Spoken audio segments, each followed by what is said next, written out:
Hello everyone, welcome to all engineering nursing students. आज हम लोग फार्माकोलॉजी 1 जो कि आपके बीएससी नर्सिंग का एक इम्पॉर्टेंट सब्जेक्ट है, उस फार्माकोलॉजी 1 में नेक्स्ट पार्ट यानी कि ड्रग क्लासिफिकेशन पर हम लोग क्या कर रहे हैं, एंटर कर रहे हैं। प्रीवियस क्लास में आपको मैंने जो अब्रिविएशंस थे यानी शॉर्ट फॉर्म में जो अब्रिविएशंस यूज होते हैं अलग अलग फील्ड में, साथ ही साथ में जो भी सफिक्स या प्रीफिक्स यानी जो टर्मिनोलॉजी में यूज होते हैं रूट वर्ड्स के साथ, उनका मीनिंग्स मैंने क्या किया था, क्लियर किया था। क्लासिफिकेशन जब आप फार्माकोलॉजी पढ़ेंगे स्टूडेंट, बेसिकली ये इंडिकेट क्या करता है कि जितने भी ड्रग्स हैं या जितने भी टॉपिक्स हैं, जैसे मान के चलिए एंटी ट्यूबरकुलोसिस ड्रग हम पढ़ेंगे, यानी वैसे ड्रग जो टीबी को क्या करते हैं, ठीक करते हैं, तो उसमें हम डिफरेंट टाइप ऑफ ड्रग पढ़ेंगे कि फर्स्ट लाइन ड्रग कौन है, सेकंड लाइन ड्रग कौन है। वैसे इन केस मान के चलिए ड्रग्स फॉर पेपेटिक अल्सर पढ़ेंगे कि जो जीआईटी में पेपेटिक अल्सर एक डिजीज होता है, उसमें कौन से ड्रग्स यूज होते हैं, तो उसमें हम डिफरेंट टाइप ऑफ ड्रग्स को क्या करेंगे, डिस्कस करेंगे। एंटी एमेटिक्स ड्रग पढ़ेंगे। ऐसे जितने भी डिजीज हैं, चाहे रेमेटाइड आर्थराइटिस हो, चाहे वो गाउट हो, ए टू जेड डिजीज के ड्रग की क्लासिफिकेशन को हम इंडिविजुअल टॉपिक्स में क्या करेंगे, डिस्कस करेंगे। लेकिन फिलहाल आपके यूनिट नंबर 1 में आपको एक बेसिक कंसेप्ट के रूप में ड्रग क्लासिफिकेशन दिया गया। जैसा कि मैंने आपको बताया कि आगे इन सारे ड्रग क्लासिफिकेशन को हम डिटेल में पढ़ेंगे, इनके मैकेनिज्म ऑफ एक्शंस वगैरह सारे पॉइंट्स को, एडवर्स ड्रग रिएक्शंस वगैरह सब हम लोग कवर करेंगे। लेकिन अभी आपको केवल और केवल ड्रग क्लासिफिकेशन पढ़ना है, उसका मीनिंग्स क्लियर करना है कि सर कितने टाइप्स का ड्रग क्लासिफिकेशन होते हैं, और उसके बाद हम इंडिविजुअल टॉपिक्स में तो फर्दर इसको डिस्कस करेंगे ही। देखिए क्या कहता है drug classification. Simply sir, drug classification of a drug is complex and difficult task because a drug may be intended to be used for the treatment of the condition in different body system। Obvious सी बात है, drug का classification बनाना कोई easy या बहुत ही मतलब एक easy task तो नहीं है, बहुत ही कॉम्प्लिकेटेड टास्क है। बिकॉज यहाँ पर हम ड्रग को जब क्लासिफाइड करते हैं तो उनके यूज के बेस पर करते हैं कि किस ड्रग के पास कौन सी प्रॉपर्टीज है, उनके बिहार पर उनको क्या किया जाता है, क्लासिफाइड किया जाता है कि किस टाइप ऑफ रेमेडीज के लिए, किस टाइप ऑफ डिजीज को क्योर करने के लिए, ट्रीटमेंट करने के लिए उन ड्रग्स को हम यूज करेंगे। Drugs can be classified based on there therapeutics action on body organs. Drugs जो होते हैं, क्लासिफिकेशन जो होते हैं, वो डिफरेंट टाइप ऑफ ऑर्गन्स के बेस्ड पर भी बनाए जाते हैं। जैसे मान के चलिए कि drug acting on cardiovascular system, यानी वो ड्रग जो हार्ट पे काम करे। Drug acting on respiratory system, यानी वो ड्रग जो रेस्पिरेटरी इन्फेक्शन में यूज हो या रेस्पिरेटरी डिजीज में यूज होता है। वैसे ही एक और टॉपिक है ड्रग एक्टिंग ऑन जीआईटी, यानी वो ड्रग जो जीआईटी से रिलेटेड जो आपकी डिसऑर्डर डिजीज होते हैं उसमें यूज होते हैं। ड्रग एक्टिंग ऑन किडनी, जो किडनी से रिलेटेड जो आपकी डिसऑर्डर डिजीज है उनके ऊपर क्या होते हैं, एक्ट करते हैं, उन बीमारियों को ठीक करती हैं। तो यहां पर जो ड्रग का क्लासिफिकेशन बनता है वो डिफरेंट बॉडी ऑर्गन्स के बेस पर आता है। जैसे कि diuretics are the relieving oedema and analgesic are used for the relieving pain. जैसे मान के चले मैंने एक ड्रग बताया डायरेटिक्स जो कि किडनी के ऊपर एक्ट करता है, वो एडिमा यानी फ्लूइड रिटेंशन को क्या करता है, कम करता है। वैसे एक और एग्जांपल दिया गया है एनाल्जेसिक, जिसका सिंपल मतलब होता है पेन से रिलीफ दिलाना, ठीक है ना। तो यहां पर सिंपली आपको ड्रग क्लासिफिकेशन में क्या पढ़ना है कि हर एक ड्रग की अपनी प्रॉपर्टीज है, अपना एक थेराप्यूटिक अप्रोच है, अपनी प्रॉपर्टीज के थ्रू वो किसी ना किसी डिसऑर्डर या डिजीज को क्योर करने के लिए क्या होते हैं, रिस्पॉन्सिबल होते हैं। और उन्हीं यूज के बेस पर, उन्हीं फार्माकोलॉजिकल एक्शन के बेस पर हम उन ड्रग्स को क्या कर लेते हैं, अलग अलग कैटेगरीज में कैटेगराइज करते हैं। जैसे कि बेस्ट एग्जांपल आपके सामने दिया गया है एनाल्जेसिक ड्रग। एनाल्जेसिक ड्रग की एक क्लासिफिकेशन है जिसका मतलब है वो ड्रग जो पेन को हमें क्या करे, रिलीफ दिलवाए। यानी अगर किसी को बहुत ज्यादा पेन हो रहा है, दर्द हो रहा है, तो उस दर्द निवारक जो दवाइयां होती है स्टूडेंट्स, यानी जो आपका पेन रिलीविंग जो ड्रग्स होते हैं या पेन किलर जो ड्रग्स होते हैं, उसी को हम क्या कहते हैं, एनाल्जेसिक कहते हैं। तो एनाल्जेसिक में ड्रग हम आगे फर्दर पढ़ेंगे जब हम टॉपिक्स पढ़ेंगे एनएसएआईडी यानी non steroidal anti inflammatory drug, और जब हम पढ़ेंगे ओपियोइड एनाल्जेसिक। दो हम एनाल्जेसिक पढ़ेंगे, एक सीवियर पेन में यूज होगा ओपियोइड एनाल्जेसिक, सीएनएस से रिलेटेड एक्शन देगा,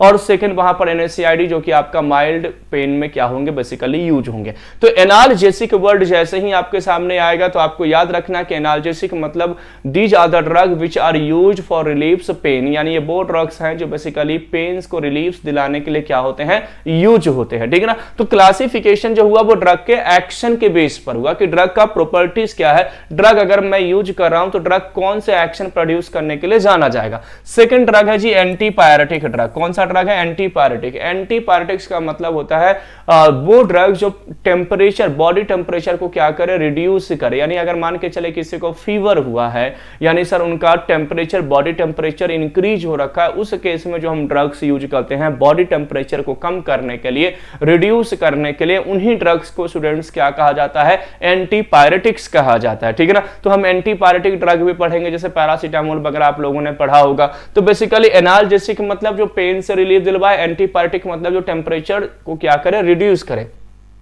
वैसे ही ड्रग की एक क्लासिफिकेशन है जी एंटीबायोटिक्स, एक कैटेगरी है एंटीबायोटिक्स। एंटीबायोटिक्स मतलब these are the natural drug या these are the antibacterial drug which is obtained from the natural resources, यानी ये वो ड्रग्स हैं जो बैक्टीरिया को टारगेट करते हैं, बैक्टीरिया को किल करते हैं, बैक्टीरियल इन्फेक्शन में यूज होते हैं, और इनका सोर्स जो होता है वो क्या होता है, नेचुरल होता है, यानी इनको हम नेचर से ही क्या करते हैं, बेसिकली ऑब्टेन्ड करते हैं। तो ये एंटीबायोटिक्स हुआ। तो ये ऐसे क्या ना कैटेगराइज किया गया, ड्रग को क्या है, कैटेगराइज किया गया कि किस ड्रग के पास कौन सी प्रॉपर्टीज है, और पूरी फार्माकोलॉजी है, यानी फार्माकोलॉजी 1 और फार्माकोलॉजी 2 में इन्हीं ड्रग्स को हम डिटेल में पढ़ने वाले हैं, फार्माकोलॉजी, जो कि बहुत इंपॉर्टेंट होने वाला। तो एनाल्जेसिक का मीनिंग्स क्लियर हो गया, एंटीपायरेटिक का मतलब क्लियर हो गया, एंटीबायोटिक्स का मीनिंग क्लियर हो गया। अब आते हैं सर एंटीसेप्टिक।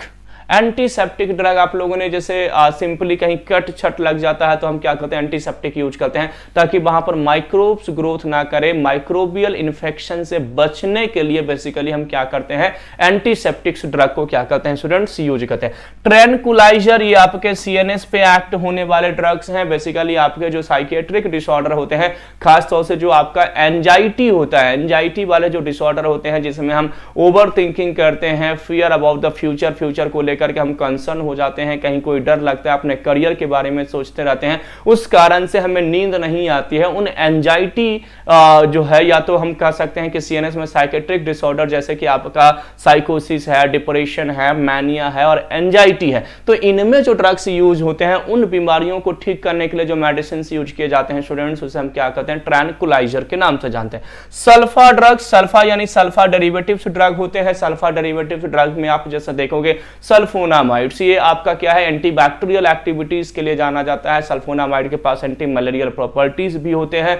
सल्फोनामाइड डेरिवेटिव्स के पास एंटी ट्यूबरकुलोसिस प्रॉपर्टी भी होता है, यानी टीबी के पेशेंट्स को भी हम दे सकते हैं। एंटी लेप्रेटिक प्रॉपर्टीज होता है, यानी लेप्रेसी के भी पेशेंट को दे सकते हैं। तो वो सल्फा ड्रग्स, यानी कि वो ड्रग जिनमें सल्फा मॉइटीज क्या होते हैं, प्रेजेंट होते हैं, यानी मॉइटीज के बेस पर भी ड्रग को क्या किया जाता है, क्लासिफाइड किया जाता है कि किस ड्रग में कौन सा केमिकल स्ट्रक्चर प्रेजेंट है, किस ड्रग में कौन सा केमिकल मॉइटी प्रेजेंट है जी। देन आता है anti histaminic drug. Anti histaminic drug basically anti allergics के रूप में हम यूज करते हैं, लाइक लिवोसिट्रीजिन। सिट्रीजिन बेसिकली जब कॉमन कोल्ड होता है, सर्दी जुकाम होता है, तो उस केस में आपको डॉक्टर्स क्या करते हैं, या आप मेडिकल स्टोर से जाते हैं तो आपको क्या किया जाता है, लिवोसिट्रीजिन या सिट्रीजिन जैसे मेडिसिन आपको दिए जाते हैं जो कि एंटी एलर्जिक होता है, यानी जो एलर्जी हुआ है, कॉमन कोल्ड वगैरह हुआ है, उसको वो क्या करते हैं, ठीक करते हैं। तो वो एंटी हिस्टामिनिक ड्रग है जो हिस्टामिनिक रिसेप्टर पे जाकर के बाइंड करेगा। हिस्टामिन हमारी बॉडी का एक ऑटोक्वाइड है student, histamine, serotonin, prostaglandin, prostacyclin, leukotriene, ये सब आपके क्या है, तो सर ये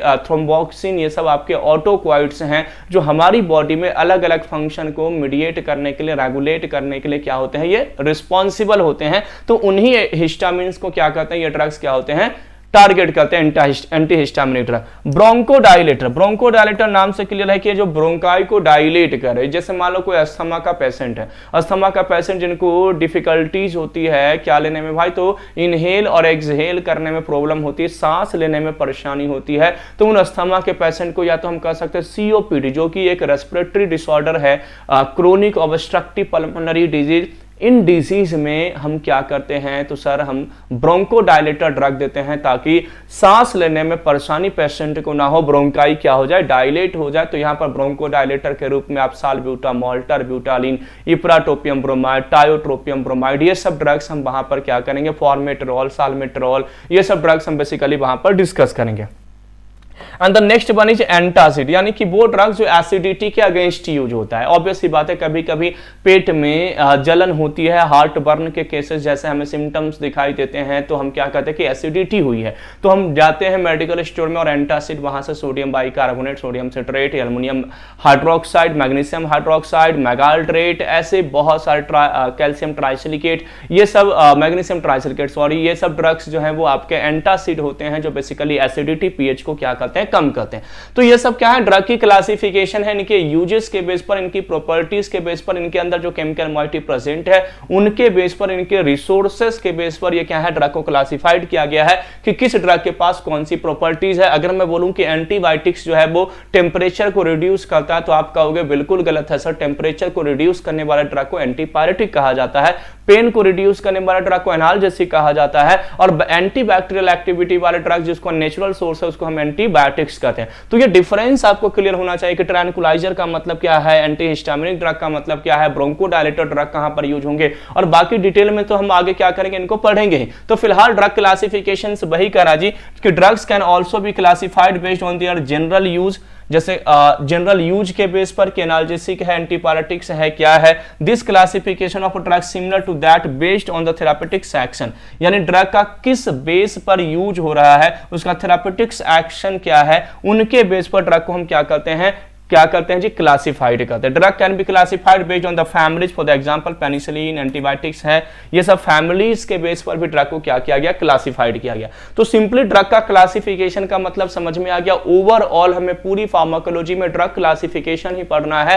मोर देन 1000 ड्रग को हमें क्या करना होगा, यहां पर याद करना होगा स्टूडेंट इस सब्जेक्ट में, जो कि बहुत अच्छी निमोनिक से ट्रिक से मैं आपको याद करवाने वाला हूं। फार्माकोलॉजी आपके फिंगर टिप्स पे मैं लेकर के आ जाऊंगा, आपके फिंगर टिप्स के ऊपर आपको फार्माकोलॉजी लेकर के आऊंगा, वो सारे ड्रग्स आपको याद करवाऊंगा जो अलग अलग डिसऑर्डर में, अलग अलग बीमारियों में क्या होते हैं, ट्रीटमेंट करने के लिए क्या होते हैं, यूज होते हैं। फिलहाल बेसिक कंसेप्ट पे है कि सर ड्रग का क्लासिफिकेशन क्या है, और अगर क्लासिफिकेशन है तो सर ड्रग का एक्शन क्या है। ये पॉइंट आई होप आपको समझ में आ गया होगा। अब आते हैं कुछ क्लासिफिकेशन और उनका मीनिंग्स और उनके एग्जाम्पल, है ना। कुछ ड्रग की क्लासिफिकेशन देखते हैं, उनका मीनिंग्स क्या है और उनको किस पर्पस के लिए यूज करते हैं, और उसका एग्जाम्पल क्या है। उन एग्जाम्पल को हम यहां पर क्या करेंगे, डिस्कस करेंगे। जैसे कि फर्स्ट क्लासिफिकेशन आपके सामने दिया गया है, that is the anticoagulant drug.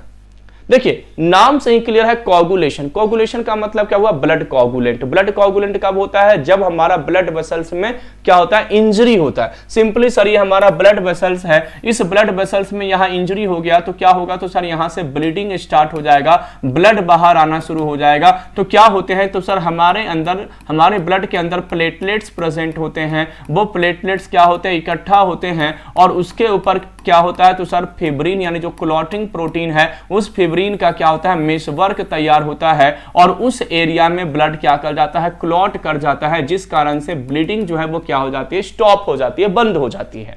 ठीक है ना। तो वो ड्रग जो ब्लीडिंग को क्या करे, रोक दे, या ब्लड को कोगुलेट करा दे, ब्लड का थक्का जमा दे, क्लॉटिंग करा दे, उन्हीं ड्रग्स को हम क्या कहते हैं जी, एंटीकोगुलेंट ड्रग कहते हैं। बेसिकली जो हेमरेज का पेशेंट होंगे ना, जिनको हेमरेज की बीमारी है, या जिनको बहुत ज्यादा ब्लड लॉस हो रहा है, जिनके अंदर कोगुलेशन फैक्टर जो होते हैं, उस कोगुलेटिंग प्रोटीन फैक्टर्स की कमी है, डेफिशिएंसी है, या प्लेटलेट्स की डेफिशिएंसी है, उन पेशेंट्स को बेसिकली आपको क्या किया जाता है, ये यानी कोगुलेंट के केस में, यानी ये एंटी कोगुलेंट ड्रग है यार स्टूडेंट्स। सिंपली आपको यहां पर समझना है कि सर ये क्या है, एंटी कोगुलेंट यानी कोगुलेशन मैकेनिज्म को रोकने वाला, है ना। यानी ये कोगुलेशन हुआ, ये कोगुलेशंस क्या होते हैं, अगर ये कोगुलेशन ब्रेक हो जाए, जो कि आपका टिश्यू प्लाज्मिनोजेन फैक्टर इसको ब्रेक करता है। थोड़ा सा कंसेप्ट मैं फिर से रिकॉल करा देता हूं। कोगुलेशन मैकेनिज्म से मैंने क्लियर कर दिया कि कोगुलेशंस क्या होते हैं, जब ब्लीडिंग होती है उस केस में कोगुलेशन होते हैं। अब हमें एंटी कोगुलेंट ड्रग देना है। एंटी कोगुलेंट ड्रग कब देने की जरूरत है, जब कोगुलेंट फैक्टर बहुत ज्यादा हो जाता है, बॉडी में बहुत ज्यादा कोगुलेशन हो रहा है, ब्लड का थक्का जम रहा है बिना मतलब का, और वो क्लॉट डिस्ट्रक्ट नहीं हो रहा, डिस्ट्रॉय नहीं हो रहा, टूट नहीं रहा है, तो उस केस में वो हमारे छोटे छोटे आर्टरीज में जाकर के डिपोजिट हो जाते हैं, जिस कारण से उस रीजन में ब्लड का सप्लाई क्या हो जाता है, कम हो जाता है। उसको हम थ्रोम्बो एम्बोलिज्म डिसऑर्डर कहते हैं। क्या कहते हैं? थ्रोम्बोएम्बोलिज्म डिसऑर्डर कहते हैं। मैं आगे आपको इन डिसऑर्डर के बारे में बहुत डिटेल में पढ़ाऊंगा। उस केस में इस ड्रग को हम क्या कहते हैं? यूज करते हैं। तो देखिए सिंपली कह रहा है inhibit clotting of blood, blood की क्लॉटिंग को क्या कहता है? इनहिबिट करता है। एग्जांपल दिया गया सोडियम वारफेरिन है, हेपेरिन है, ये दो यहां पर बहुत कॉमन सा एग्जांपल आपको दिया है। हेपेरिन पेरेंट्रल यूज किया जाता है और वारफेरिन जो है वो ओरल रूट से क्या किया जाता है स्टूडेंट्स? दिया जाता है। सेकंड ड्रग है जी एंटी एंजाइनल ड्रग। एंजाइना क्या है? तो सर एंजाइना आपके हार्ट से रिलेटेड एक डिसऑर्डर है जिसमें ऑक्सीजन का डिमांड क्या हो जाता है स्टूडेंट्स? इंक्रीज हो जाता है और सप्लाई जो है वो क्या हो जाता है? डिक्रीज हो जाता है। यानी आपको पता होगा कि आपके हार्ट के अंदर में कोरोनरी आर्टरीज होते हैं, वो कोरोनरी आर्टरी क्या करते हैं? हार्ट के अंदर ऑक्सीजनेटेड ब्लड को सप्लाई करते हैं। उस कोरोनरी आर्टरीज के अंदर में अगर वेसोकंस्ट्रिक्शन हो जाए या उस कोरोनरी आर्टरीज के अंदर में ब्लड का जो कोगुलेशन वाला जो क्लॉटिंग थ्रोम्बस है वो थ्रोम्बस वहां पर क्या हो जाए? इंबेडेड हो जाए, जिस कारण से हार्ट के अंदर ब्लड की सप्लाई कम हो जाती है। और ब्लड की सप्लाई कम होगी तो ऑब्वियस सी बात है न्यूट्रिएंट्स की भी सप्लाई कम हो जाएगी, ऑक्सीजन की भी सप्लाई कम हो जाएगी, जिस कारण से हार्ट के अंदर एटीपी यानी एनर्जी का फॉर्मेशन कम होगा। और एनर्जी का फॉर्मेशन कम होगा तो क्या होगा? हार्ट आपसे डिमांड करेगा, आप एक्स्ट्रा वर्कलोड करोगे तो हार्ट आपसे डिमांड करेगा कि मुझे ज्यादा ऑक्सीजन की रिक्वायरमेंट है। और अगर वो डिमांड आप फुलफिल नहीं करोगे तो एक पेन के फॉर्म में वो सिग्नल सेंड करेगा जिसको हम एंजाइना कहते हैं। तो एंजाइना में बेसिकली क्या होता है? एंजाइना में ऑक्सीजन की सप्लाई हार्ट में कम हो जाती है। ये सिंपल सा रीजन है। तो एंटी एंजाइनल ड्रग उसी ब्लड के फ्लो को इंक्रीज करने के लिए, ताकि ब्लड का फ्लो इंक्रीज होगा तो ऑब्वियस सी बात है ऑक्सीजन का भी क्या होगा? तो सर ऑक्सीजन का भी सप्लाई क्या हो जाएगा? तो सर ऑक्सीजन की भी सप्लाई इंक्रीज हो जाएगी, एंजाइना ठीक हो जाएगा। नाइट्रोग्लिसरीन, डाइनाइट्रेट, डिल्टियाज़ेमाइसिन सॉर्बाइड, ये सब ड्रग्स इसके क्या है जी? एग्जाम्पल है। एंटी एंजाइनल ड्रग हम ड्रग एक्टिंग ऑन सीबीएस में पढ़ेंगे। एंटी एरिथमिक, ये भी सीबीएस से रिलेटेड डिसऑर्डर है। एरिथमिया, रिदम का ब्रेकडाउन होना। जैसे आपको मालूम है कि 72 टाइम्स पर मिनट हमारा क्या है? हार्ट साइकिल है, हार्ट बीट है। एक नॉर्मल हेल्दी इंसान का हार्ट बीट क्या होता है? 72 टाइम्स पर मिनट क्या करते हैं? वो बीट करते हैं, ठीक है ना। 72 से अबव हो जाए तो क्या हो जाएगा वो? तो सर 72 से अबव हो जाएगा तो उसको टेकीकार्डिया कहेंगे। 72 से बिलो हो जाएगा तो उसको ब्रेडिकार्डिया कहेंगे। टेकीकार्डिया और ब्रेडिकार्डिया दोनों अरिथमिया है। रिदम का ब्रेक होना दैट इज अरिथमिया। और वो ड्रग्स जो अरिथमिया को ठीक करे उसे हम क्या कहेंगे? एंटी अरिथमिक ड्रग कहेंगे। हार्ट रेट को बेसिकली रेगुलेट करेगा। जो heart rate ups and down हो रहे थे, टेकीकार्डिया या ब्रेडिकार्डिया या फ्लटर फिब्रिलेशन जैसा केसेस बनते हैं, उस केस में ड्रग यूज होते हैं। लिडोकेन, एमियोडेरोन, एट्रोपिन, ये सब ड्रग्स यहां पर यूज होते हैं। नेक्स्ट है जी एंटी हाइपरटेंसिव ड्रग। नाम से ही क्लियर है, ये वो ड्रग है जो हाई ब्लड प्रेशर में क्या होते हैं? यूज होते हैं। हाई ब्लड प्रेशर यानी कि आपको मालूम है कि सर 140, पहले तो रेंज 120 से एबव ही था, 120/80 सिस्टोलिक अपॉन डायस्टोलिक से एबव को हम क्या कहते थे? हाइपरटेंशन कहते थे। लेकिन नाउअडेज 120 to 139/80 to 89 आपका सिस्टोलिक अपॉन डायस्टोलिक प्रेशर को क्या कहा गया है? प्री हाइपरटेंसिव कहा गया। और 140 से एबव और 140 to 159 अपॉन 90 to 99 जो सिस्टोलिक अपॉन डायस्टोलिक है, इसको क्या कहा गया है जी? हाइपरटेंशन स्टेज 1 कहा गया है। तो उन केसेस में यानी उस हाइपरटेंशन को, हाई ब्लड प्रेशर को कंट्रोल करने वाले ड्रग्स को क्या कहेंगे? एंटी हाइपरटेंसिव ड्रग कहेंगे। एटिनोलॉल, इनएप्रिलिल, मैलिएट, कैप्टोप्रिल, क्लोनिडीन, ये सब ड्रग्स वहां पर क्या होते हैं स्टूडेंट्स? यूज होते हैं। नेक्स्ट है जी एंटी लिपिडेमिक ड्रग। अब देखिए ये सब के सब ड्रग आपके ब्लड और आपके हार्ट से रिलेटेड है। Anti coagulant blood, anti anginal heart, anti arrhythmia heart, anti hypertensive heart, anti lipidaemic drug आपके ब्लड वेसल्स हार्ट पे काम करेंगे। तो एंटी लिपिडेमिक, अगर मान के चले किसी के अंदर बैड कोलेस्ट्रॉल का क्या हो गया है? कंसंट्रेशन ज्यादा हो गया है। बैड कोलेस्ट्रॉल आपको मालूम है जो लो डेंसिटी लिपोप्रोटीन्स होते हैं उसको हम क्या कहते हैं? बैड कोलेस्ट्रॉल कहते हैं। गुड कोलेस्ट्रॉल एक होता है जिसको हम हाई डेंसिटी लिपोप्रोटीन कहते हैं। हाई डेंसिटी लिपोप्रोटीन हमारे लिए एसेंशियल होते हैं। गुड कोलेस्ट्रॉल होता है, बाकी जितने भी कोलेस्ट्रॉल होता है हमारी बॉडी में सबके सब क्या होते हैं? बैड कोलेस्ट्रॉल होते हैं। जैसे एग्जांपल आपने पढ़ा होगा chylomicron remnant, very low density lipoprotein, intermediate density lipoprotein, low density lipoprotein, ये सब के सब क्या है? बैड कोलेस्ट्रॉल हैं जी, ये बैड लिपिड है। उन बैड लिपिड्स को रिमूव करने वाले ड्रग्स को हम क्या कहते हैं? एंटी लिपिडेमिक ड्रग कहते हैं। ये क्या करेगा? तो एबनॉर्मल ब्लड लिपिड लेवल को क्या करेगा? कम करेगा। यानी अगर कोलेस्ट्रॉल का लेवल बढ़ चुका है, लो डेंसिटी लिपोप्रोटीन्स का लेवल अगर ज्यादा हो चुका है आपके ब्लड में, यानी हाइपरलिपिडीमिया कंडीशन डेवलप हुआ। स्टूडेंट हाइपर का मीनिंग्स क्लियर हुआ होगा क्योंकि प्रीवियस क्लास में मैंने आपको सफिक्स, प्रीफिक्स, अब्रिविएशंस वगैरह मैंने आपको क्लियर किया था। हाइपरलिपिडीमिया मतलब ब्लड के अंदर में लिपिड का कंसंट्रेशन का ज्यादा हो जाना, ठीक है ना। तो उस केस में ड्रग हम यूज करते हैं लोसार्टन, एटोरमसार्टन, ये सब ड्रग्स वहां पर यूज होते हैं। नेक्स्ट आपका ब्लड का ही एक और टॉपिक है एंटी प्लेटलेट्स ड्रग। एंटीप्लेटलेट्स मतलब प्लेटलेट अगर ज्यादा एक्यूमुलेट हो गया है तो एक्यूमुलेशन होगा तो क्या करेगा, वो क्लॉटिंग करना शुरू कर देगा, ब्लड में क्लॉटिंग हो जाएगा। तो उस केस में मैंने आपको बताया था कि वैसे क्लॉट जो डिस्ट्रॉय नहीं होते, टूटते नहीं है, तो वो कहीं ना कहीं किसी ब्लड वेसल्स में जाकर के डिपोजिट हो जाते हैं। और उस एरिया में सिंपल सा लॉजिक है कि सर ये हमारा ब्लड वेसल्स है और यहां पर अगर ब्लड क्लॉट करना शुरू हो जाए, डिपोजिट होना शुरू हो जाए, तो उस एरिया में क्या हो जाएगा, तो सर ये नैरो हो जाएंगे, यानी ब्लड वेसल्स क्या हो जाएगा, नैरो हो जाएगा और ब्लड की सप्लाई क्या हो जाएगी, कम हो जाएगी, क्योंकि स्पेस क्या हो गया, कम हो गया।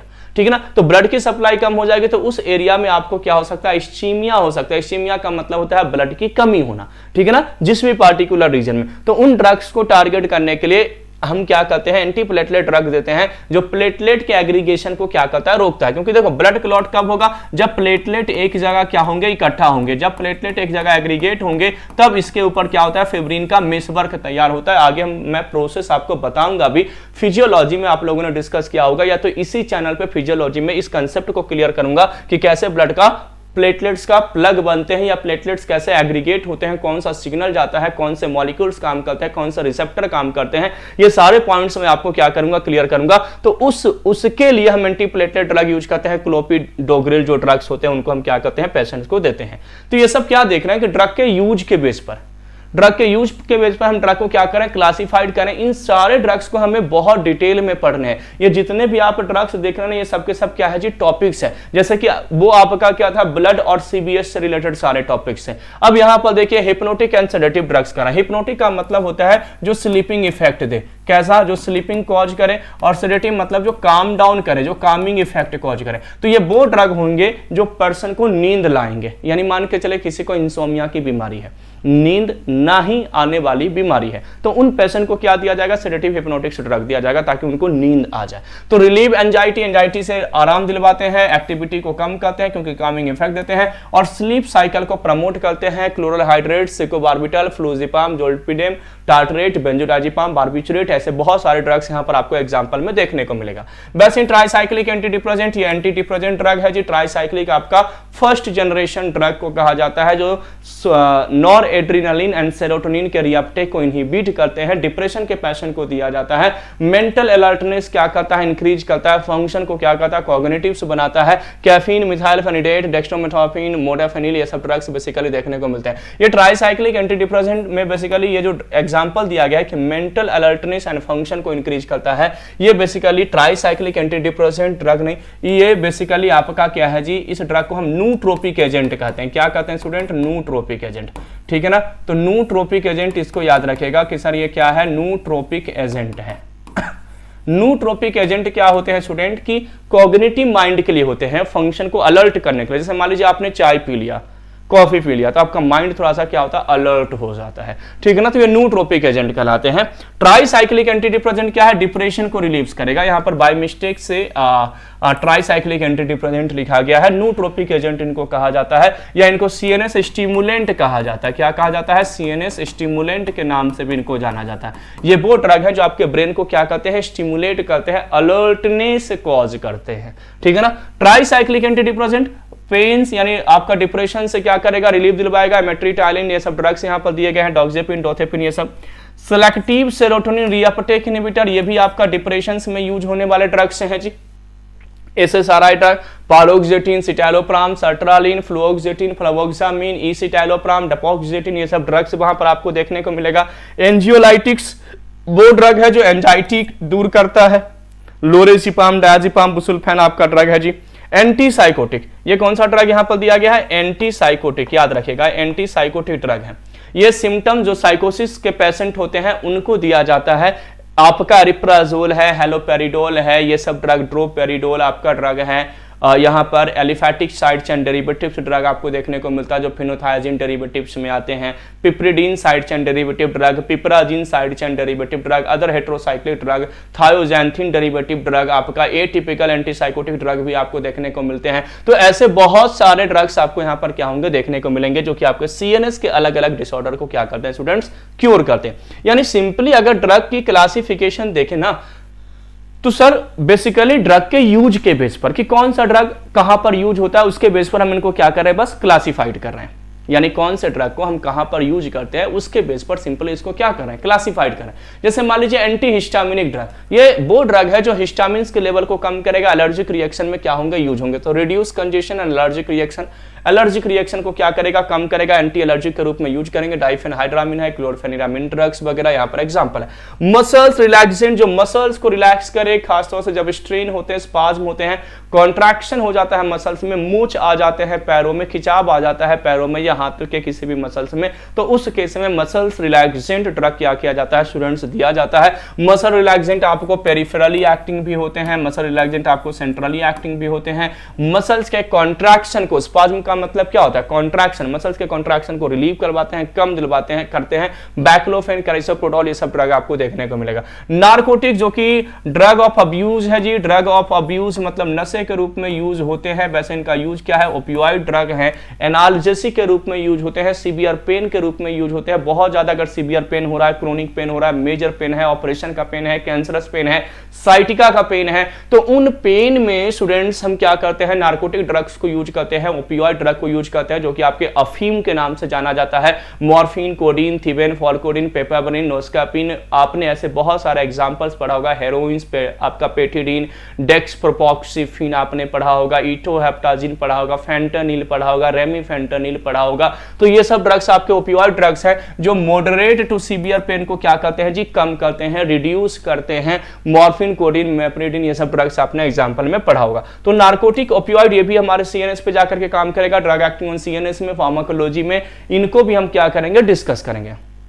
नेक्स्ट क्या है, नॉन नार्कोटिक यानी non opioid drug, relieve mild pain, mild pain से हमें क्या करते हैं, रिलीफ दिलवाते हैं, आराम दिलवाते हैं, है ना। और एसिप्रिन, एसिटामिनोफेन यहाँ पर क्या है जी, इसका एग्जांपल है। NSAID, non steroidal anti inflammatory drugs की अगर बात की जाए, reduce inflammation and pain, inflammation को कम करता है, पेन को कम करता है। आइबुप्रोफेन, नेप्रोक्सेन, सुलिंडेक्स आपको यहाँ पर देखने को मिलेगा, ठीक है ना, एग्जांपल। एनएसएआईडी यानी आपका non steroidal anti inflammatory drug है, ये भी इन्फ्लामेशन और पेन को क्या करेगा, कम करेगा। एल्जाइमर डिजीज ड्रग्स यानी वो ड्रग्स जो एल्जाइमर में यूज होते हैं। एल्जाइमर एक्चुअली एक बीमारी है जिसमें मेमोरी का लॉस हो जाता है। देखते होंगे कि एक एज के बाद इंसान भूलने लगते हैं। अब भूलने वाली बीमारी क्या कहलाती है, सीजर भी कहलाती है, भूलने वाली बीमारी डिमेंशिया भी कहलाती है, भूलने वाली बीमारी को एल्जाइमर भी कहते हैं। तो एल्जाइमर क्रोनिक डिसीज है जिसमें एसिटाइल कोलिन का लेवल ब्रेन में कम हो जाता है, जिस कारण से इंसान परमानेंट मेमोरी का क्या होता है, लॉस होने लगता है। वो अपने घर का एड्रेस, अपने बच्चों का नाम, सब कुछ भूलने लगते हैं। तो उसी को हम क्या कहते हैं, एल्जाइमर कहते हैं। तो ये बेसिकली एल्जाइमर में यूज होने वाले ड्रग्स हैं जी,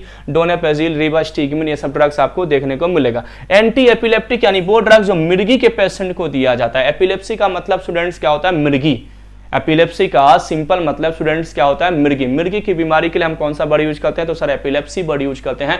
एंटी सीजर ड्रग के नाम से भी जाना जाता है, एंटी कन्वर्जेंट ड्रग के नाम से भी जाना जाता है। एंटी एपिलेप्टिक को एंटी कन्वर्जेंट भी कहा जाता है, एंटी सीजर भी कहा जाता है। अब आप कहोगे कि सर बहुत फास्ट चल रहा है, इतनी सारी चीजें कैसे याद होगी, अभी बस इसका मीनिंग्स याद रखते चले जाइए कि इसका मतलब क्या होता है। ये ड्रग्स मैं आपको पूरी ट्रिक से याद करवाऊंगा, इंडिविजुअल टॉपिक्स पे लेकर के आऊंगा, इनके सारे पॉइंट्स पढ़ाऊंगा कि एपिलेप्सी होता कैसे है, इसका ट्रीटमेंट कैसे होता है। तो फेनिटोइन आपका ड्रग है, फिनोबार्बिटोल ड्रग है, पैरामिथाडायोन ड्रग है, ये बेसिकली एंटी एपिलेप्टिक ड्रग के एग्जांपल हैं जो कि एपिलेप्सी के पेशेंट को क्या किए जाते हैं स्टूडेंट्स, दिए जाते हैं।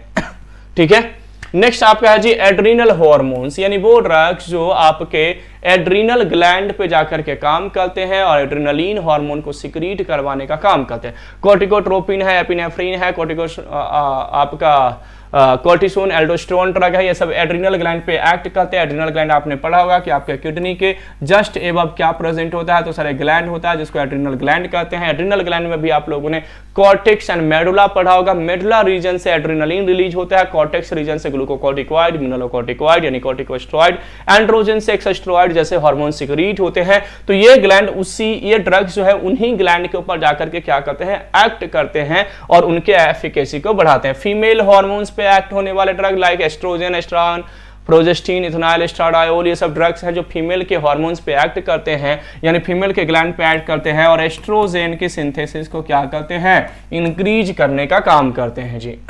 मेल हार्मोन्स जो टेस्टोस्टेरोन यानी टेस्टिस अगर मान के चलिए किसी मेल में टेस्टोस्टेरोन की कमी हो गई है तो उस टेस्टोस्टेरोन के लेवल को बढ़ाने के लिए मेल हार्मोन्स यहां पर यूज होते हैं। पैनक्रियाटिक हार्मोन पैनक्रियाज पे जाकर के काम करेगा, बेसिकली ब्लड ग्लूकोज लेवल को क्या करेगा, रिड्यूस करेगा। रेगुलर इंसुलिन, आइसोफेन इंसुलिन, ये सब बेसिकली, जैसे मान लीजिए डायबिटीज होते हैं तो डायबिटीज भी 2 टाइप्स के होते हैं, आप लोगों ने पढ़ा होगा type 1 and type 2 diabetes. Type 1 diabetes का मतलब पैथोलॉजी में आप लोगों ने डिस्कस किया होगा। टाइप 1 डायबिटीज का सिंपल मतलब होता है जो आपका क्या होता है जी, जिसमें इंसुलिन की सिंथेसिस बिल्कुल बंद हो जाती है, बनती ही नहीं है, पैनक्रियाज खराब रहता है, उसे हम टाइप 1 कहते हैं। और टाइप 2 में क्या होता है सर, जिसमें इंसुलिन बनती है लेकिन उसका रेट कम हो जाता है, स्पीड कम हो जाता है, कंसंट्रेशन कम हो जाता है, रिलीज कम हो जाता है, उसे टाइप 2 डायबिटीज कहते हैं। मोस्टली जो लोगों को डायबिटीज होता है वो टाइप 2 डायबिटीज होता है। और टाइप 2 डायबिटीज में ट्रीटमेंट के लिए स्टूडेंट्स हम ओरल हाइपोग्लाइसेमिक एजेंट को क्या करते हैं, यूज करते हैं, यानी वहां पर हम टेबलेट्स के फॉर्म में लेते हैं। लेकिन जो टाइप 1 डायबिटीज जिनको होता है, जो बाय बर्थ ऑलमोस्ट होता है, 10% के आसपास लोगों में देखने को मिलता है टोटल ओवरऑल डायबिटिक पेशेंट्स में, तो उस केसेस में हम उनको इंसुलिन देते हैं। वो इंसुलिन उस पैनक्रियाज पे जाकर के एक्ट करता है, या इंसुलिन डायरेक्ट मान के चलिए कि वो जाकर के क्या करता है, पैनक्रियाज के एनालॉग के रूप में काम करता है और क्या करता है, वो वहां पर ब्लड ग्लूकोज लेवल को मेंटेन करता है। हाइपोग्लाइसेमिक एजेंट मैंने वही बताया, ओरल हाइपोग्लाइसेमिक एजेंट जो ब्लड ग्लूकोज लेवल को कम करेगा, बेसिकली टाइप 2 डायबिटीज में। ये टाइप 1 डायबिटीज में यूज होते हैं, याद रखिएगा, आगे मैं पढ़ाऊंगा भी आपको बहुत डिटेल में जब ये टॉपिक आएगा। और बाकी ये टाइप 2 डायबिटीज में यूज होते हैं ओरल हाइपोग्लाइसेमिक एजेंट। इन सारे टॉपिक्स को मैंने आपको बताया ना, ये आपको केवल क्लासिफिकेशंस आपके कि अलग अलग केसेस में कौन कौन से हम ड्रग्स को क्या करते हैं, यूज करते हैं, उसके बेस पर ये क्या था, क्लासिफिकेशन था। अभी इन सारे ड्रग्स को, आप जितने भी ड्रग देख रहे हैं ना, ये हार्मोन्स पे एक्ट होने वाले ड्रग, हार्ट पे एक्ट होने वाले ड्रग, ब्लड पे एक्ट होने वाले ड्रग, आपके CNS पे एक्ट होने वाले ड्रग, ऐसे ही PNS पे एक्ट होने वाले ड्रग, रेस्पिरेटरी सिस्टम पे एक्ट होने वाले ड्रग्स। जैसे मैं बात करूं रेस्पिरेटरी सिस्टम पे तो drugs for asthma, drugs for cough, या ड्रग्स फॉर ड्राई कफ, या एंटीटसिव ड्रग, ब्रोंकोडायलेटर, आपका एक्सपेक्टोरेंट ड्रग, आपको drugs for COPD, drug for emphysema, ये रेस्पिरेटरी ट्रैक्ट पे एक्ट होने वाले ड्रग्स हमें पढ़ने हैं। GIT में ड्रग्स फॉर पेप्टिक अल्सर पढ़ेंगे, एंटी एमेटिक्स और एमेटिक्स ड्रग डिस्कस करेंगे, drug for diarrhoea and constipation वहां पर डिस्कस करेंगे, ड्रग फॉर IBD यानी इन्फ्लामेटरी बाउल डिजीज हम डिस्कस करेंगे। वैसे ही और दूसरे जो टॉपिक्स है हार्मोन्स वाले टॉपिक्स की अगर हम बात करें तो जितने भी हार्मोनल डिसऑर्डर होते हैं उन पे एक्ट होने वाले ड्रग्स को हम पढ़ेंगे। यहीं पर हम डायबिटीज के बारे में भी डिस्कस करेंगे, टाइप 1 डायबिटीज में कौन सा ड्रग यूज होगा, टाइप 2 डायबिटीज में कौन सा ड्रग होगा, ओवेरियन कैंसर कैसे होगा, ब्रेस्ट कैंसर कैसे होगा, ये सब टॉपिक्स वहां पर हम क्या करेंगे, डिस्कस करेंगे।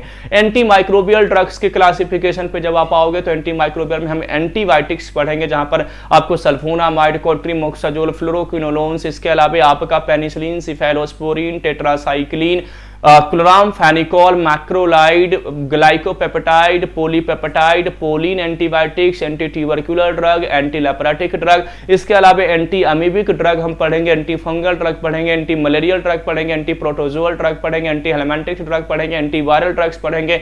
यहां पर इसके बाद हम एंटी कैंसर ड्रग पढ़ेंगे, then immuno suppressant, immuno modulator drug, ये सब टॉपिक्स आपके होने वाले हैं। वैसे ही आप जब किडनी पे आओगे, ड्रग एक्टिंग ऑन किडनी पे, तो diuretics and anti diuretics drug को आप क्या करोगे, बेसिकली डिस्कस करोगे। जब ड्रग एक्टिंग और PNS पे आप आओगे तो वहां पर आपको parasympathomimetic drug, parasympatholytic drug, sympathomimetic drug, sympatholytic drug, इसके अलावा ड्रग्स फॉर ग्लाकोमा यानी आई रिलेटेड डिसऑर्डर जो है, ड्रग्स फॉर माइस्थेनिया ग्रेविस जो कि ऑटो इम्यून डिसऑर्डर है, इसके अलावा आपको drugs for gout, drugs for rheumatoid arthritis, antiplatelets drug हम पढ़ेंगे, एंटीकोगुलेंट ड्रग पढ़ेंगे, फिब्रिनोलाइटिक ड्रग पढ़ेंगे, एंटी फिब्रिनोलाइटिक ड्रग पढ़ेंगे। ऐसे बहुत सारे टॉपिक्स हैं और उन टॉपिक्स को ही तो हम ड्रग क्लासिफिकेशन कहते हैं। मैंने जितने भी एग्जांपल बताए, यहां पर कुछ एग्जांपल आपको स्लाइड के फॉर्म में दिया और बाकी मैंने अभी आपको जो वर्बली एग्जांपल यहां पर डिस्कस किया स्टूडेंट्स, ये सारे के सारे ड्रग का क्लासिफिकेशन है। ये क्या है ड्रग का क्लासिफिकेशन? वो ड्रग जो सर क्या होता है, तो सर अस्थमा को ठीक करता है तो एंटी अस्थमेटिक ड्रग, वो ड्रग सर जो कफ को ठीक करता है तो ड्रग्स फॉर कफ हो जाएगा, वो ड्रग सर जो डायरिया को ठीक करता है एंटी डायरियल ड्रग हो जाएगा, वो ड्रग जो कॉन्स्टिपेशन को ठीक करता है, लैक्सेटिव परगेटिव हो जाएगा, यानी ड्रग्स फॉर कॉन्स्टिपेशन हो जाएगा। समझ में आ गया? तो ऐसे तमाम टॉपिक्स को, जितने भी इंपॉर्टेंट टॉपिक्स हैं या जितने भी डिजीज है या जितने भी आपके बॉडी में ऑर्गन सिस्टम्स हैं, उन पे एक्ट होने वाले ड्रग्स के बेस पर हम क्या करेंगे, ड्रग की क्लासिफिकेशन को डिस्कस करेंगे। और ये तो आपका केवल और केवल एक ट्रेलर है, एक शॉर्ट फॉर्म में यूनिट नंबर 1 में आपको दिया गया है कि ड्रग क्लासिफिकेशन क्या है या ड्रग क्लासिफिकेशंस के बारे में कुछ पॉइंट्स लिखिए। इतने सारे एग्जांपल्स मैंने आपको दे दिया जो आपके सेमेस्टर्स, आपके कॉलेज लेवल एग्जामिनेशंस के लिए सफिशिएंट है। इन्हीं टॉपिक्स को, यानी जो भी टॉपिक्स आप पढ़ रहे थे, anti anginal drug, anti arrhythmic drug, anti hypertensive drug, anti hyperlipidemic drug, anti platelets drug, ये जो भी टॉपिक्स आप यहां पर डिस्कस कर रहे थे, sedative hypnotics drug, anti epileptic drug, drug for Parkinson disease, anti Alzheimer drug, यहां पर drug anti psychotic drug, anti anxiety drug, anti depressant drug, anti मैनियाक drug, opioid analgesic drug, ये जितने भी टॉपिक्स आप लोगों ने यहां पर सुना है स्टूडेंट्स, इन सारे टॉपिक्स को हम आने वाले टाइम में एक एक इंडिविजुअली हम क्या करेंगे, डिस्कस करेंगे। उन ड्रग्स का फार्माकोकाइनेटिक्स, फार्माकोडायनेमिक्स, ड्रग का आपका mechanism of action, adverse drug reaction, drug का डोज, ये सारे पॉइंट्स को हमें क्या करना है, फार्माकोलॉजी सब्जेक्ट में पढ़ना है। तो फार्माकोलॉजी, जैसा कि मैं आपको डे 1 से क्लियर करते आ रहा हूं कि यहां पर हम बेसिकली ड्रग्स के बारे में पढ़ेंगे, और ड्रग्स के बारे में पढ़ना इट मींस बीमारियों को ठीक करने वाली प्रॉपर्टीज को पढ़ेंगे। ये ऑब्वियस सी बात है, मैं अगर एस्पिरिन ड्रग्स के बारे में पढ़ रहा हूं, मैं पैरासीटामोल ड्रग्स के बारे में पढ़ रहा हूं, इट मींस मैं किसी डिजीज को ठीक करने के लिए उस ड्रग्स को पढ़ रहा हूं, और उन डिजीज को ठीक करने के लिए ही तो हम ड्रग्स को क्या करेंगे, अप्रोच करेंगे। तो ये फार्माकोलॉजी वो सब्जेक्ट है जो आपको ये बताएगा, डे 1 से मैं क्लियर कर रखा हूं कि किस बीमारी में कौन से ड्रग्स को हम यूज करने वाले हैं। बहुत सारे एग्जांपल आपके सामने हैं, इन सारे एग्जांपल को जैसे मेरे जुबान पर है वैसे ही मैं आपके जुबान पे ले आऊंगा, आपके फिंगर टिप्स पे लेकर के आ जाऊंगा।